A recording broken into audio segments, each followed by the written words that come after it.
Hello, it's Dr. Victoria here with this week's Ask Me Anything. And I've got a wonderful question from Kinos this week, which is how do I protect my energy while meeting the needs of growth and change? What a brilliant question.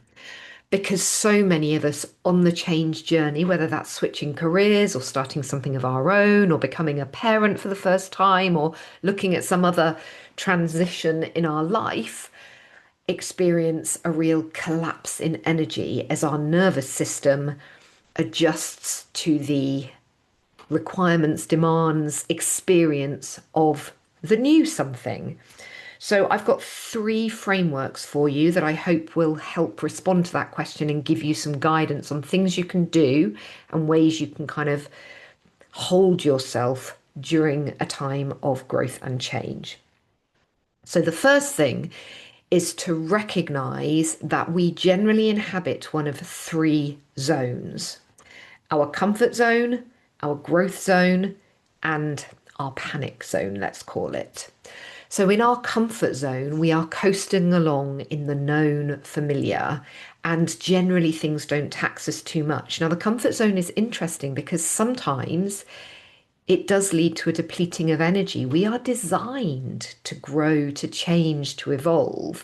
And when we stay in something we have perhaps started to outgrow, that itself can reduce our energy somewhat.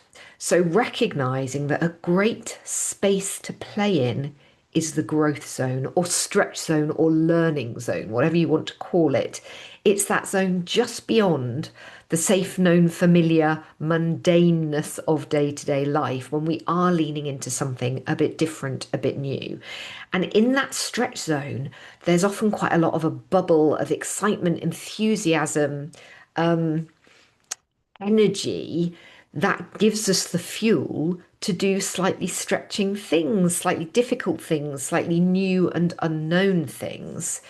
I think the key thing about the stretch zone is we can spend time there, but sometimes that can be just a little bit taxing on our nervous system because it requires or calls an upregulation. We're a bit up when we're leaning into something new, and that often feels like a kind of fear and excitement being neck and neck.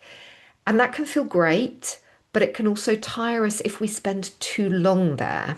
So I think when we are leaning into something new, allowing ourselves pause points where we can kind of exhale and retreat to the familiar, or if we've got lots of newness in an area of our life over here, give ourselves the grace to keep some stability and familiarity in a different part of our life over here.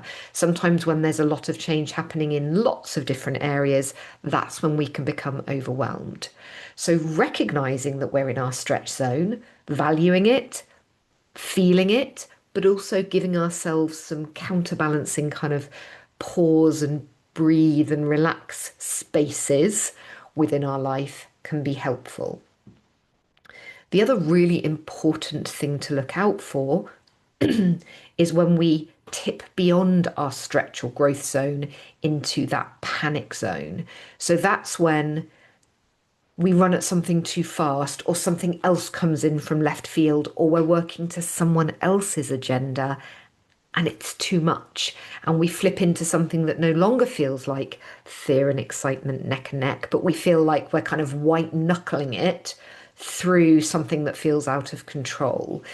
That's not a great place to be. It's very depleting of energy, and sometimes it can tax us so much that we kind of race back to the known familiar, skipping over the stretch zone and kind of giving up on whatever it was that we were moving towards because it just feels like too much.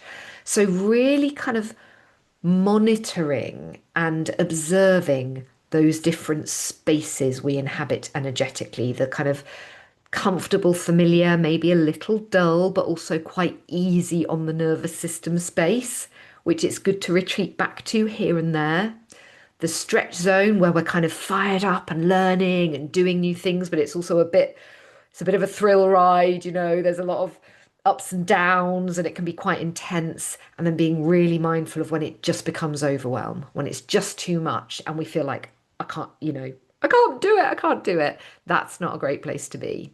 So, finding your balance across those three things: comfort, stretch, and panic. That's the first thing to be reflecting on and thinking about. The second framework, and it's kind of linked to that to a degree, is to map and monitor your energy drains versus your energy gains.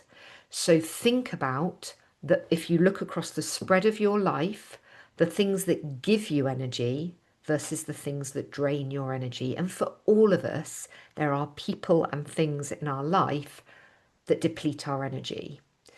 And it's there's often a degree of necessity to engaging with some of those things, but if we can at least identify them and know them for what they are, something I feel I have to engage with, but it definitely drains me a little, then we can be very aware of the need to counterbalance that with lots of things that give us energy, that we gain energy from.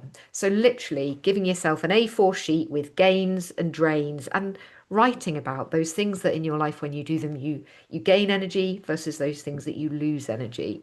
And then, where possible, managing your time so that you can keep yourself in the black energetically. I'm using the analogy there of a bank balance, like don't have too many things that take out so that you've got nothing left. Keep yourself in the black rather than dipping into the red when you're working at an energy deficit because you've done too many things that drain you and not enough things that you gain energy from. So that's your second tool, is energy drains, energy gains. And then the third tool is, having done that thinking, comfort, stretch, panic, gains and drains, is to realize that you get to choose how you spend your time. We so often, in our desire to be good girls, to keep everyone happy, to be sensible and grown up and meet the needs of all of the different demands that are placed on us, we so often have our priorities set by things and people outside of us rather than realizing, oh, I get to choose. I don't have to engage with this thing or that thing. I don't have to turn up for work tomorrow if I'm exhausted. I can just take a duvet day or a sick day. I don't have to help my friend move house. I may want to, but if I know it's going to drain me and I don't have the energy and I've also got to mind the kids and cook the dinner, and I get to say no. So when you've looked across these areas, becoming very intentional about where you prioritize your energy will really help you. So often our energy is scattered, not because of our choice, but because there are lots of people and things outside of us kind of pulling on that energy. And we just accept that as how energy is. But actually, that can only happen because we allow it. And if you imagine that your energy is a container, well, you get to choose, right? You get to choose where you pour it. And frankly, you will do much better for the people around you if you are pouring from an overflowing cup rather than trying to pour from an empty or depleted cup. So, placing yourself first when it comes to prioritizing the places your energy goes actually gives you an almost endless capacity for energy. Whereas when your energy is pulled on through forces that you aren't being intentional about, you end up depleted and then you've got less available to pour into other people or yourself. So, really recognizing that you get to choose how to prioritize what you give your energy to. And yes, there will be some things that you feel you need to give energy to that drain it a little bit, but you get to choose that you then counterbalance that by pouring energy into things that really create more of it and that you feel energized by. And you deserve that. You deserve to be at maximum energy by doing things that build energy within you rather than just dutifully doing things that drain your energy. But you will only learn that by practicing to direct your energy with intention.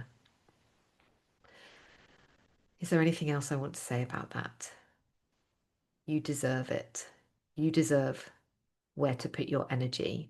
And when you start making those choices, you will learn and see the positive impact that has not just on you, but on all of the other sort of places that are trying to call on your energy. And it is quite liberating to give yourself permission to say no to something and redirect your energy inward or to somewhere else that, it will be valued and you will be energized. So I hope that's a helpful little summary of how you can protect your energy whilst you meet the needs of growth and change. Comfort, stretch, panic zone, energy gains, energy drains, and being super intentional and choosing where you direct your energy and how much of it you hold for yourself. I hope that's useful, Hinos. Let me know how you get on with that and what you think.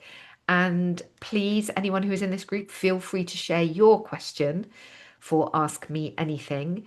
And as well as receiving a video like this to respond to your question, you will also be sent my PDF little ebook 100 ways to raise your vibration. Very topical as we talk about the subject of energy, actually.